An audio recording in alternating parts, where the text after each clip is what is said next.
to Living Healthy with Amy Turner. Today we have Ethan Hutcheson joining us. Hello, Ethan. Hello, Amy. How are you? Great. So glad to have you on the podcast today. I'm excited. Same here. So I've never met Ethan personally yet, but I'm taking a course online with his parents, Matt and Annette Hutchinson, and his mother mentioned that he's a nutrition specialist. And I've been wanting to have a nutrition specialist on my podcast for a while. So I reached out to Ethan and he was so excited to be on the podcast. So I'm so excited to have you today. Yeah, I'm looking Oh, forward to it. this is awesome. I called and talked with him on the phone the other day and got to know him a little bit. So that was great. So Ethan is a NASM certified personal trainer, NASM certified nutrition coach, Prove It ketone technology optimization coach as well. So he's got lots going on, lots of knowledge here. This is awesome.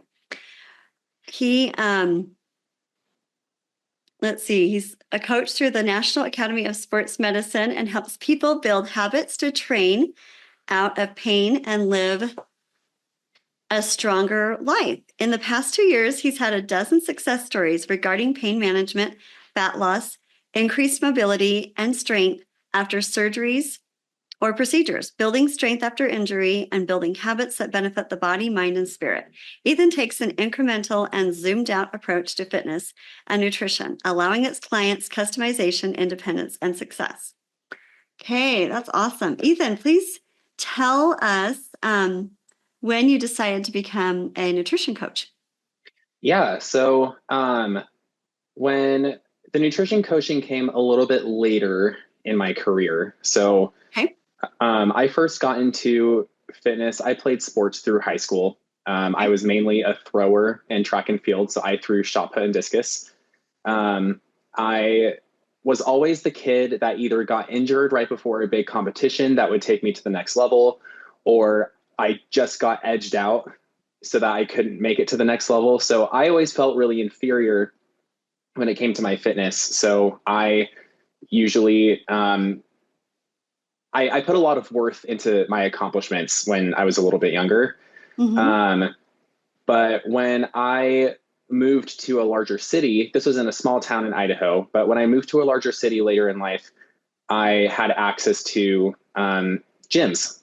And so I decided that I would try and take advantage of that. So after a few months of training by myself, I decided that I wanted to try something hard for myself.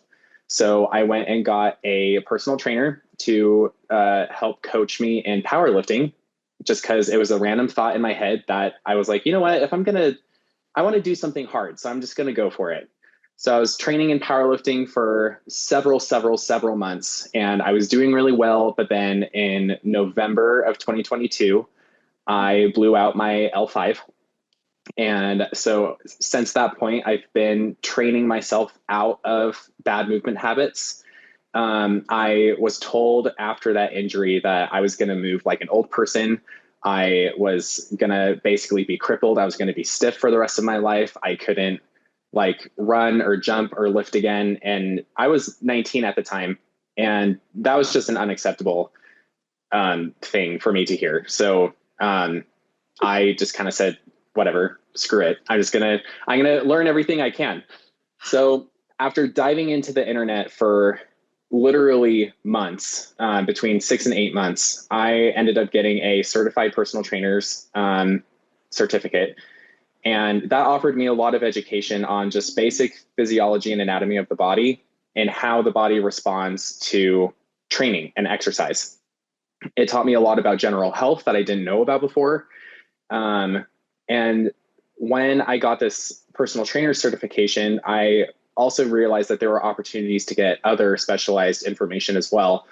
So based on what I learned in the personal trainer cert, I realized that there was a lot more information that could potentially help me get out of pain and stay out of pain with appropriate ideas of weight management, nutrition, maybe learning a little bit about inflammation, and like what foods will make my back hurt more, what foods will make my back hurt less, how much do I need to eat, or how much less do I need to eat? So this has kind of been an experiment for me through the education process of getting the nutrition course completed after my certified personal trainer. So since then, I've been coaching in personal training for about 2 years, and I've been coaching nutrition for about a year. Or at least I've been coaching nutrition in a more specialized perspective, I would say. Mm-hmm. So yeah, it's been a wild ride, but I would go through it again if it meant I could get to this point. That's awesome. I love it. What I love is your attitude. I just think that's amazing that you just said, you know what, this isn't acceptable. I'm not going to deal with this. I'm going to move forward and fight this. And I love, Yeah, you know? yeah. I would say it's more like I am going to deal with it. Mm-hmm. I think that people will say, okay, I'll just deal with it, but then they don't actually quote unquote deal with it, right? Okay. So I got injured and I was so stiff and I couldn't move and I was in so much pain. I couldn't sleep at night. I started gaining a lot of weight because I wasn't able to do as much activity as I was before without Mm-hmm. being in just excruciating pain. Uh-huh. Um, but I was thinking, I have to work with what I've got if I'm going to get better. So I never stopped movement. I always kept going. I tried strengthening areas that could be weak. Mm-hmm. Um, I tried eating in ways that could potentially help me heal a little bit faster. So eating Mm-hmm. foods higher in micronutrients, Okay. eating more protein, things like that. So I would say it's less of I'm not going to deal with this and more of I'm going to work with what I've got and then see what improvements I can make every single week, or at the Okay. very least every single month, Okay. um, and see what happens with that. And maybe improvement happens every 12 weeks, right? Like Yeah. improvement might not happen day to day, or at least you might not see it. So that's Right. why that's why I talk about like the increments, because you're not going to see like a 0.01% increment from day to day, but you might see a 1% increment over 100 days or Mm. 10 days, right? Like it Okay. really just depends on your perspective. So it's not necessarily not dealing with it, it's working with what I've got and then focusing on forward movement, regardless of what that looks like. Okay. I love that. That's powerful. Thank you for sharing that. I have a question. I'm curious. So, what kind of foods would you say would be, best to stay away from, or does it depend on the person, or? Yeah. So when I'm coaching my clients with nutrition, I usually try and say there isn't necessarily a quote unquote good food and there isn't necessarily a quote unquote bad food. Okay. And I'm not the kind of person that's like, there's no good foods or bad foods, but I just want to approach it with nuance. Like Okay. realistically, it's not going to be a good idea to eat ultra processed foods every Right. single day. Yeah. Like it's not going to be a good idea to have McDonald's, Burger King, like it's not a good idea to have fast food that's readily available and highly palatable every single day, Right. probably for multiple times a day. Mm-hmm. Um, but if that's going to be an easy option, like one day out of the week, because you don't have time or energy to prepare anything, or you ran out of the meal prep that you made at home, then Mm-hmm. fine. There are always going to be options in those menus that are going to benefit you. Mm-hmm. Um, I like to pay attention to protein first and foremost. Mm-hmm. Protein is one of the most underutilized and underconsumed macronutrients basically across the United States. There are certain demographics that eat a lot of protein, but in general, part of the reason why we're experiencing maybe some chronic health issues or a spike in obesity is that we're consuming high amounts in carbohydrates and fats. Mm. So protein has a special property where it's satiating, but it also provides you with amino acids that allow your body to function normally. So there are two, like this is just an example, but there are two amino acids that are really important for brain chemistry.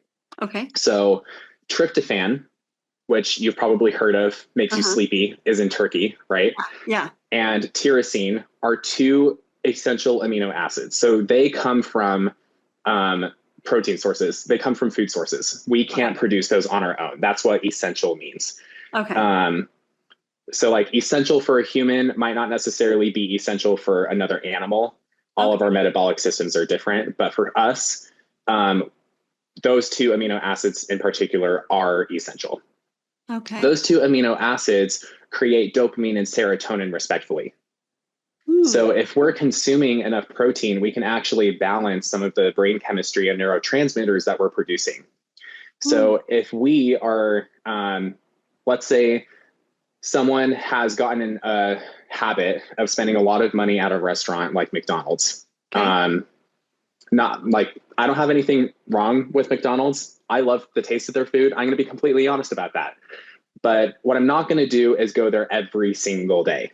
Right. Let's say they go there before and after work every single day, which does happen with a lot of people. They're consuming high amounts in carbohydrates and fats, which are releasing dopamine, but not replenishing the protein in order to produce more of it. So then you're Mm. starting to get these basically these spikes in enjoyment.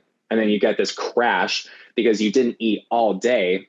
So now we're seeing people restricting their food all day or maybe even all week, and then consuming a high amount of food that is probably going to be around 10,000, 15,000 calories in one setting, but it's mostly going to be comprised of carbohydrates and fats. Mhm. So the fats are a little bit tricky. And I'll get into that a little bit more later, but fats are going to be higher calorie per gram than carbs and protein are going to be. So when Okay. you're eating a lot of carbohydrates, you're getting that dopamine response where basically like, oh, this feels really good to be eating. But then you're also getting fats, which are tasty, but Mm. also super high in calories. So that's what's going to spike that calorie number up. But then if you're sedentary at work and then sedentary at home, you're over consuming a lot of calories and you're not doing your body any good. So it's going to store all of that excess energy as body fat. But Okay. that's, and like I try to shift people's perspective. That's not necessarily a bad thing. Like if your body did not store excess energy as body fat, you would probably combust, right? Because it wouldn't have anywhere to go. So Right. your body would literally just stop working if it didn't have a storage process. Yeah. Um, and then for later, when you absolutely need it, then your body will start using that energy. But Mhm. that's the kicker, is that you have to start moving in order to start utilizing that excess energy. Um, so I would say, like, for my clients, I always tell them prioritize your protein first.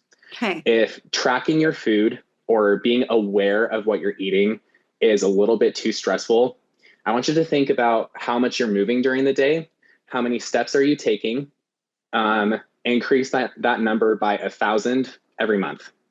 So let's say someone is completely sedentary, they're only getting 2,000, 3,000 steps a day. Mhm. If that's your average, set a goal to move 4,000 steps a day for Okay. this month only. Then next month, 5,000. Then the month after that, 6,000. So it's incremental progress that you can make. And if jumping from 1,000 is too much, you can jump from to 500. So like Mhm. instead of 3,000 to 4,000, you can do 3,500. Um, so of course, protein is going to be my number one. Then we also need to look at micronutrients, but that will come a lot later, only if they are consistent in their protein consumption. Okay. If they don't have the muscle mass, then the micronutrients, like they need muscle mass for a lot of reasons. Mhm. Um, Muscle mass is considered an endocrine organ nowadays. Mhm. So a part of the endocrine system that's all about hormones. Mhm. There are hormones released and stored inside of the muscles and the fascial tissue. So fascial tissue is like the fibrous tissue that like wraps muscles and organs. It connects the skin to the muscles. Most of our nerves are inside fascial tissue. So a lot of these micronutrients are stored inside of these muscles, and it's essential for, like, you have to have vitamins in order to operate. If you don't have these vitamins and minerals, you literally start to shut down. Mm. Um, so you've probably heard of people saying that they're afraid of salt, for example. Yeah, I have. Hmm. And you've probably heard a lot of things about magnesium recently and potassium. So all of these different electrolytes, they're vital for normal functioning of the body. We're finding that magnesium can actually assist in metabolic health. It can increase the efficiency of the metabolism. Salt is essential for drawing water into the cells so that they're hydrated. And then we get into more like organic materials. That's going to be your vitamin A, B, C, D, vitamin E, vitamin K, things like that. Those all have their respective functions.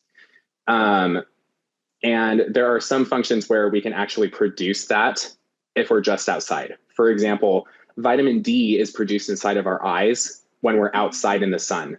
So there's cholesterol that gets produced from the foods that we eat.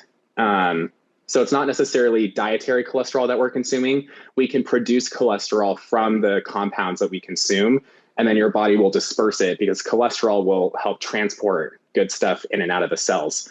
Okay. So there's cholesterol inside of our eyes. So when we're outside moving around, that cholesterol gets turned into vitamin D when it comes into contact with ultraviolet light, which is the sun. So then we're able to absorb that vitamin D. So that's why we tell people, like, go outside, like go walk, make sure you're getting your steps in because you're also going to be feeling good from the vitamin D, right? So first, protein, and that can come in sources of like lean meats like chicken and fish. That can also come in sources like ground beef or even tofu if you're plant-based. I know that there's a big emphasis on eating meat products or animal products right now. And I love that push. But if you are the kind of person who is just like, I just cannot eat animal products, whether it's ethically or it just makes me nauseous thinking about eating animal products, then you don't have to. Like, there are plant options, but it's going to be a little bit more complicated because then you're going to have to do some food pairings in order to make sure that you're getting all of your amino acid combinations. But yeah, in terms of foods that I like to tell people, eat foods high in protein. Okay. Eat fruits, eat vegetables. It's literally the most basic advice that you could get, but it's the most important. First, protein. Then I guess water would technically be second.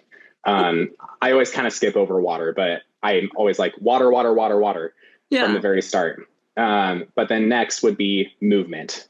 Protein, then movement. Protein, then movement. So it's just this cycle on repeat. And my clients are probably sick of me talking about it. Like, eat your protein, get your movement in, eat your protein. They're like, I know, Ethan, I hear you. Okay, so tell me more about the movement then. I love everything you're saying. I'm learning a ton, things I've never learned before. So how does the movement help, I guess, maybe explain how that helps more energize you and feel better mentally, emotionally, physically? Yeah. So movement is one of the things that will increase your cardiovascular health the most. Okay. What we're seeing in America is that we're seeing an increase in heart disease. We're seeing increased blood pressure. Babies are being born with high blood pressure. People are developing it in their teenage years. I developed it in my teenage years, so this is personal to me. Yeah. High brain health. Like, if you are experiencing chronic brain fog, just going on a 10-minute walk every single day after dinner will help with that.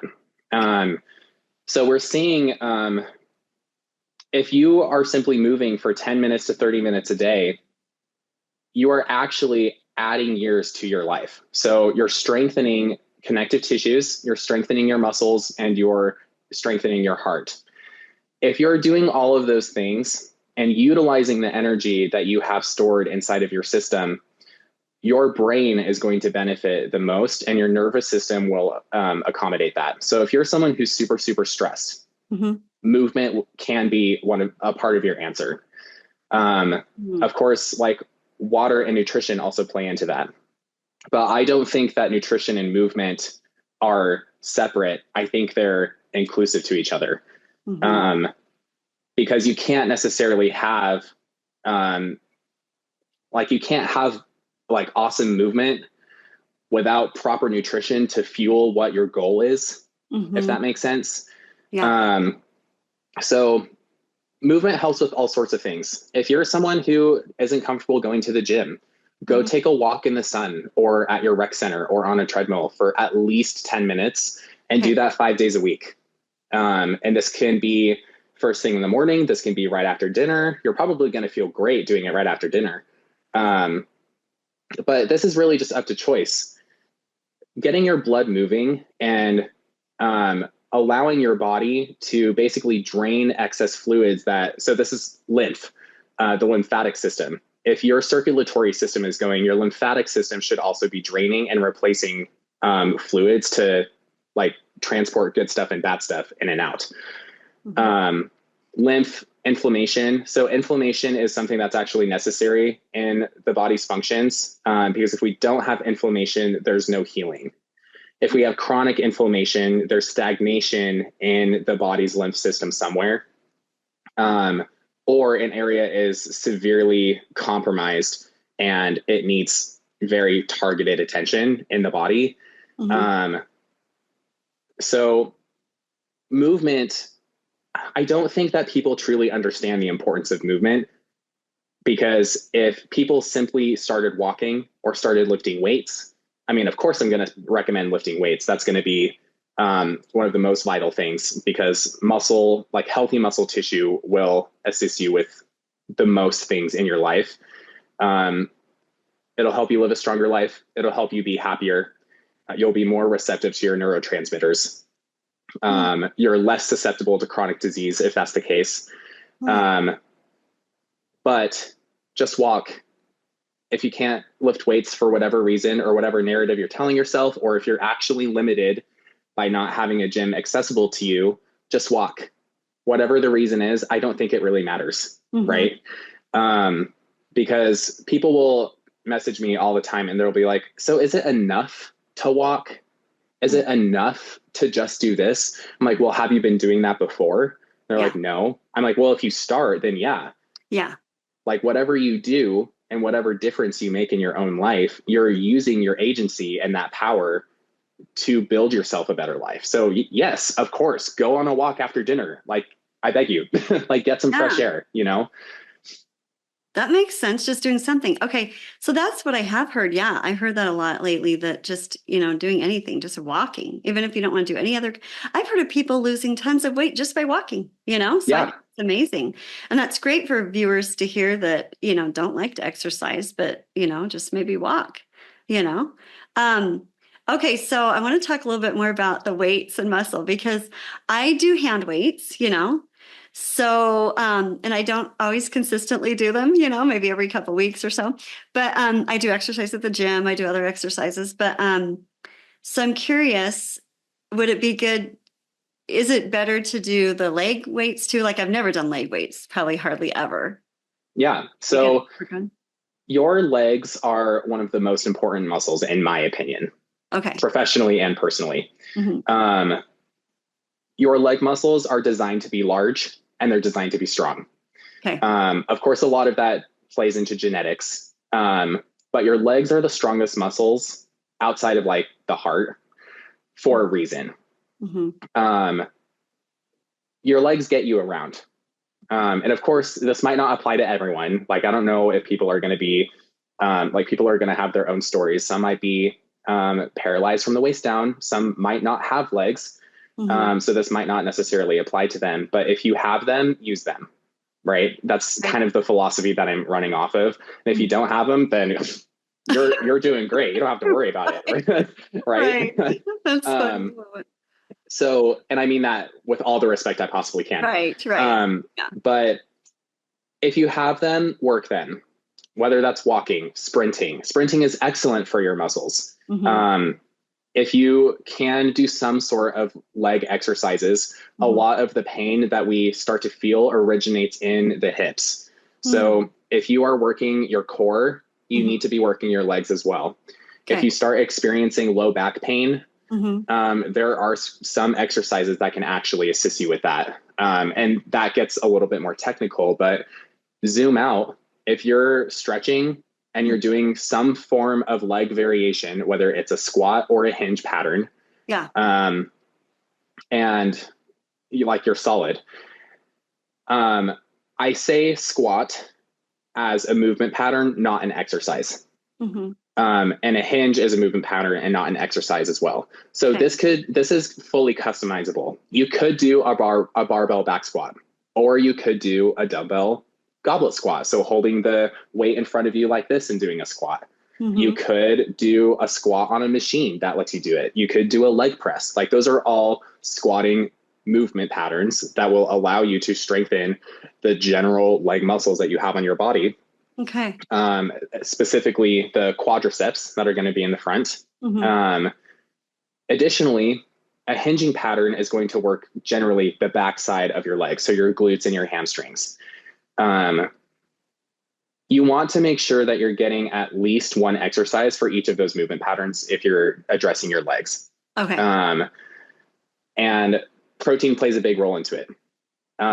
The more times you do that movement pattern, generally you're going to get better at it, Mm-hmm. especially if you haven't ever done it before. But you want to make sure that you're eating enough protein, because as you add tension to the muscle when you're like resistance training, right? So when you pick up a weight, you're adding tension to the muscle. Mm-hmm. That's going to signal it to grow and get stronger.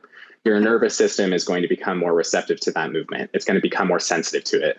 Mm-hmm. Protein is going to be allocated into the muscle fibers so that they can get longer Mm-hmm. and fuller, Okay. right? So they're physically going to get bigger. Mm-hmm. Yeah, I think that answered it. Okay, awesome. I love that.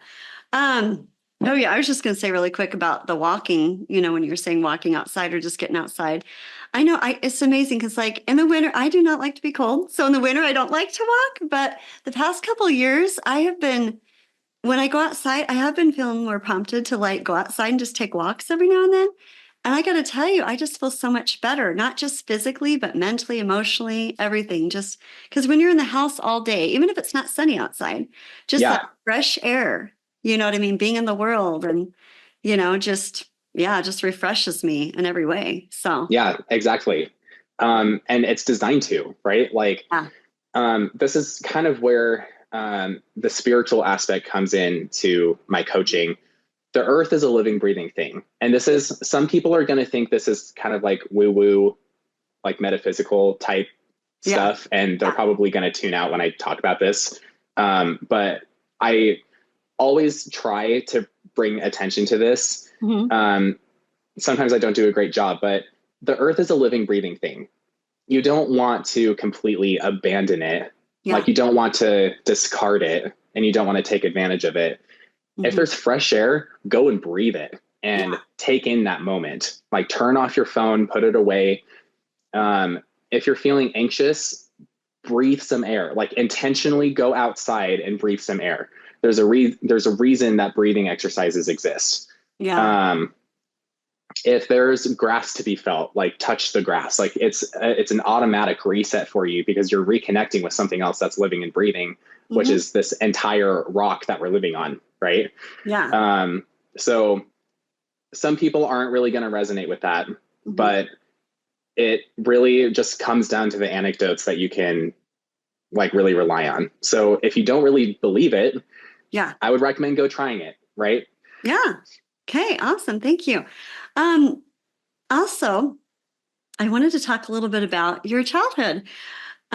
So taking the classes from your mom and dad, your dad was mentioning how he was in prison, falsely accused. And so I just wanted to ask you how that affected your life and, you know, if you could share Yeah, a little bit about that. Thanks. totally. So um, my life has not been easy. Um, I don't, I know that like no one's life is truly quote unquote easy. Mhm. But I have been given permission from my therapist to say it has especially been unique. So, I love so it. when I was 9, my dad was wrongly arrested Mhm. and he was sentenced to 17 and a half years for a really benign white collar sentence. It was Yeah. it was a big it was a big deal. I won't go into the details too much about it, but We lived on a ranch and we ended up losing our entire property. We had a bunch of animals and we had to sell them all. I don't even think we got to keep any of the money from selling those animals. I think we had to just give them away to a lot of people. Mm-hmm. Um, but we ended up moving to McCall, Idaho, Mm-hmm. teeny tiny spot in like central Idaho in the Rockies. Um, Beautiful place, very snowy in the winters, awesome skiing, um, beautiful summers, beautiful trails to hike. So my grandparents lived up there and they were gracious enough to let us live with them for a long time. I would say like 8 years. Um, so I went to school up there. I grew up there. We didn't have a lot of access to health and wellness, I would say. Mm-hmm. Um, my family, we weren't really in the space mentally and emotionally to accept that into our lifestyle. Mm-hmm. And um, I always try to say this part when I'm sharing my story because I don't really think people understand. Sometimes you're just not in an emotional position to accept changing your life because it seems way too daunting and way too traumatizing to even consider changing anything. Yeah. Um, if any of your listeners listening to this are hearing me say this, Mm-hmm. I just want you to know, like, I hear you. I really do. I've Mm-hmm. been there. My family has been there.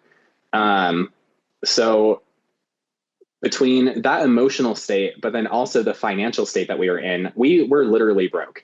My mom somehow was raising an entire family on $19,000 a year, which Um, should be impossible. I mean, we had a right. lot of help from the community and we had a lot of help from my grandparents, and I'm very thankful for that. Um, but groceries in a small town like that where the roads are too treacherous, Mm-hmm. um, I mean, the cost of groceries was way too expensive to get things that could actually benefit our health. Right. So I was the kid that grew up on quesadillas and free school lunches. Mm-hmm. So if it wasn't a free school lunch or a free school breakfast that I got, I was eating quesadillas at home. And that's literally all I had. Like I would get home and I would probably have 3 or 4 quesadillas Mm-hmm. um, just to satisfy me for the night. And I mean, that meal alone was probably 4,000 calories. Um, so even though I wasn't necessarily wealthy, I was still over consuming calories as a growing kid Yeah. and consuming things that didn't make me feel great. I dealt with a lot of anxiety and depression. So the foods that I was eating probably wasn't helping that. Mm-hmm. I think those two issues were independent of each other, but I definitely think that nutrition could have played a role in how sensitive I was to those emotions and that psychological condition that I was in. Mm-hmm. Um, so in high school, I dealt with quite a bit of administrative bullying. And what I mean by administrative bullying is um, teachers, coaches, other people in positions of authority over you as a teenager in high school. Mm-hmm. Um, they're not always going to be respectful of your boundaries. They're not always going to be respectful of who you are as a person.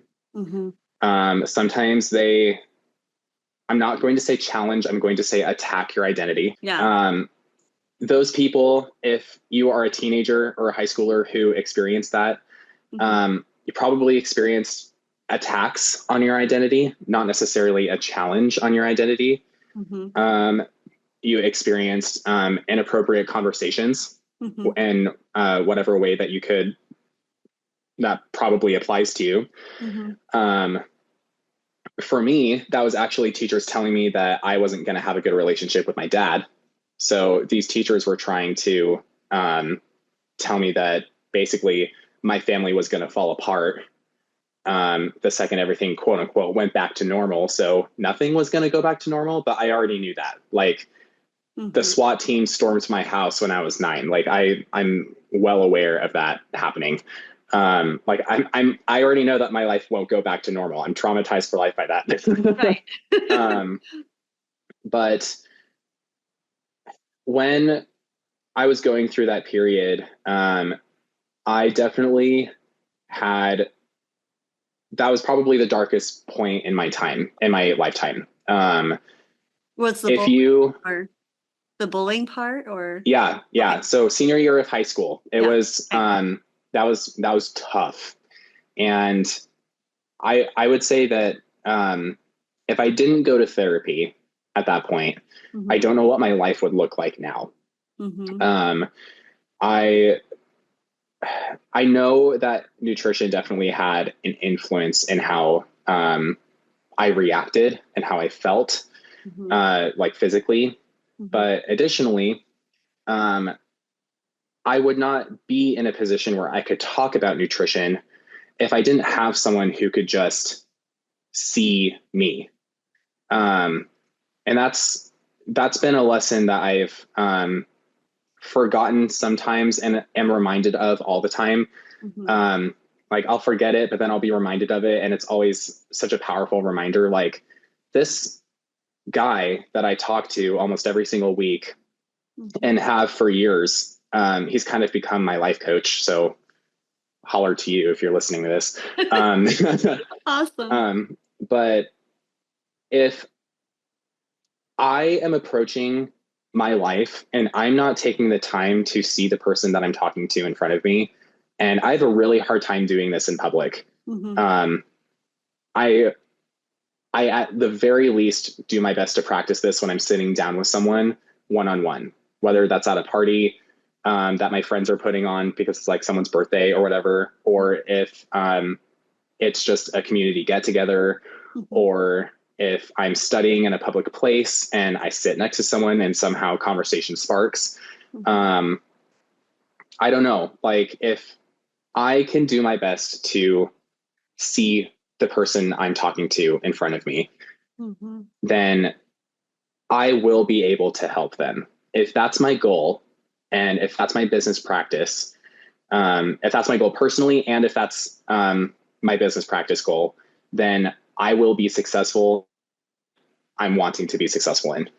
Um, I'll be able to see people and they'll be able to feel refreshed. I mean, I felt like I had purpose in life again when someone just sat and listened, basically sat with me in the mud, in the thickness and the disgusting, goopy disaster that it Yeah. was, just because, just because they wanted to be there, not because they were willing to be there, because they were wanting to be there, right? Um, and there's a difference between willing and wanting. Mm-hmm. I can have a will, and that's going to be more survival based. That's going to be whatever it takes, right? Um, a want is something that I don't think a lot of people are truly aligned with. But I do think that if people are healing from, um, a mental health episode where they truly did not believe that they were going to make it out to the other side, Mm-hmm. or, progress towards the future or see a future at all, and they're starting to, it's really difficult for people to align themselves with their desires. And it's important to have an understanding of both. They are not the same, they are very, very different. I can say all the time, I'll do whatever it takes to make my business successful.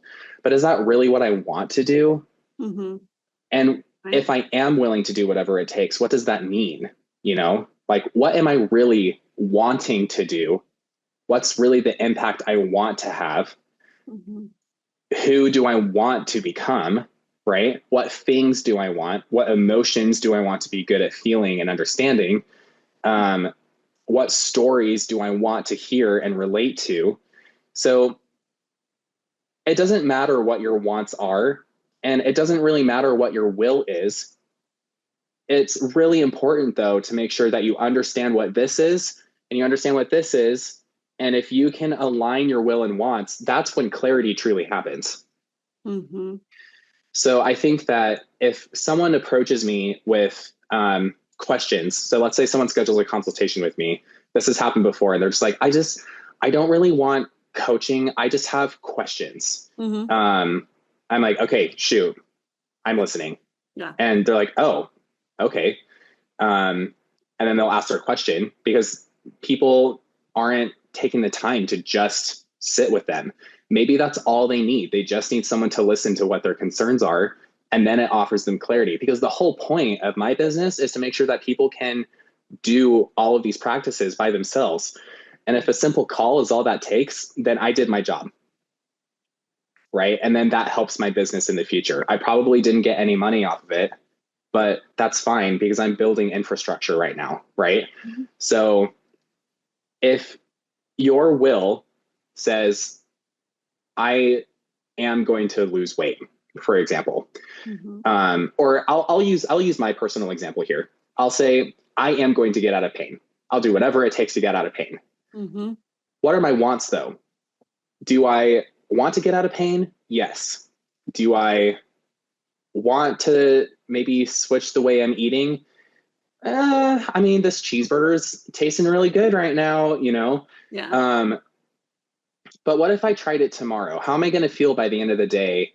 And also in the morning, am I going to sleep well? Well, let's try it. And if I do, or if I don't, but I'm going to have to make a decision. Do I really want this? And mm-hmm. can I see the future here? I'm not just thinking for the day. I'm thinking for the week, for the month, for the year. Mm-hmm. Do I want to be the kind of person that eats this way? Do I want to be the kind of person that views food in this way, that still enjoys a cookie every once in a while, but is able to prioritize the kinds of energy that he's putting into his own body, or her, or whoever, right? I'm saying right. He, because I'm using my own example. But if I can align my will of I'm going to get out of pain and align my wants with I want to be the kind of person to be the guy to do it, that's when I gained clarity about what I wanted to do in my life. And I had a moment recently where I kind of lost that clarity a little bit. All of January, I caught all of the bugs. And I'm just coming off of the flu right now. And it's been a wild 2025 so far. I've been doing a lot of transitions with my business. Mm-hmm. I've been working really hard behind the scenes. And if there are any entrepreneurs out there, you know, you don't get a lot of return for the effort that you put in behind the scenes for a long time. Yeah. So this period has been really taxing on me physically for my health mm-hmm. and also for my mental health, because suddenly I wasn't willing to do all this work anymore. I kind of just had a hissy fit and I stomped the ground. I was like, I don't want to do this anymore. My will and my wants completely diverged. But then I was like, well, wait, I don't really know if I want to do this anymore. Mm-hmm. I suddenly stopped liking training for a solid week. And that was really concerning for me because I love training my clients. I think it's so fun. I think it's fulfilling. Mm-hmm. I like tracking their measurements. I like giving them pep talks. I love all of it. But I kind of had to ask myself, well, what's my will right now? Mm-hmm. Because I've been willing to do all of these things, but none of them have worked out.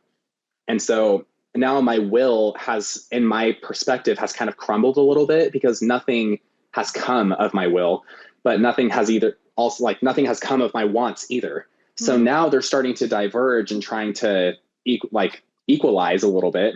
But I had this moment where I was like, I want to help people. That's my want. Mm-hmm. I want to inspire people to be good people in whatever way that I can do that. And I'm going to do that through fitness, nutrition, and basically transformative coaching. I can do that. I believe that I can. But am I willing to go through that? Am I willing to put up the online infrastructure? Am I willing to do an email list? Well, yeah, that sounds kind of interesting. I want to do that as well. So now, recently, I've kind of gained that clarity again. And people can have this with their nutrition too. So I had that clarity with my back pain and it offered me a business opportunity. Mm-hmm. I'm having that clarity again. So I don't know what's going to come of it, but it's really fascinating and powerful when you're able to align your will and your want. Mm-hmm. So when it comes to your nutrition, I mean, what are you willing to do? That answer is probably really easy. And what are you wanting to do? Yeah. Right. And maybe it's inverse for some people, but align the two and be brutally honest with yourself. And this is where zoom out comes from. Um, there are habit building practices where it's kind of like zooming in. Mm-hmm. So you've heard of a SMART goal, getting really, really specific. You want to get really, really measurable. And I love both of those things, but trying to discover what you really want, you have to zoom out all the way first. Okay. You say that you want to lose weight, but what does that mean? Mm-hmm. You say that you want to get out of pain, but what's it going to be like when you get out of pain? Mm-hmm. Right? Like, what are your practices going to look like? Mm-hmm. So do you want to be out of pain? Do you want to align your identity with that? Or do you want to be the kind of person who develops a lifestyle where his pain is manageable and he's showing up as the best version of himself every single day? Yeah. Do you want to be the kind of lady who is able to develop a career and is a good leader and is a good mom, maybe? Like, I don't know whoever this kind of person is, you got to zoom out. Yeah. And it can be very, very general, but that gives you a direction of where you want to go. Okay, great. Thank you. Well, I appreciate you being on today, Ethan. Thank you for all the skills that you've shared with us and your experiences. That's just fabulous and amazing. I love to hear about people's lives because that's how I learn the most. And it helps me be a more compassionate, empathetic person and helps me want to grow and do better. So thanks for joining us today. Where can people find you if they'd like to connect? Yeah, so I'm mainly on Instagram. Okay. My handle is It's Ethan Hutcheson, and that should be linked in the description of this video. And I also have a web page. It's a Beacons page. My handle there is the same, and you can also message me on Telegram, and all of that information should be in that website. Okay, great. Awesome. Well, thank you so much for joining us, and have a great day, everyone. Thanks for watching this episode of Living Healthy with Amy Turner. If you enjoyed watching, please be sure to like and subscribe and hit the bell icon to be notified about future episodes. If you would like to learn more, you can comment below and be sure to follow and message me on Facebook, Instagram, and TikTok. Thanks a lot for watching and have a fabulous day.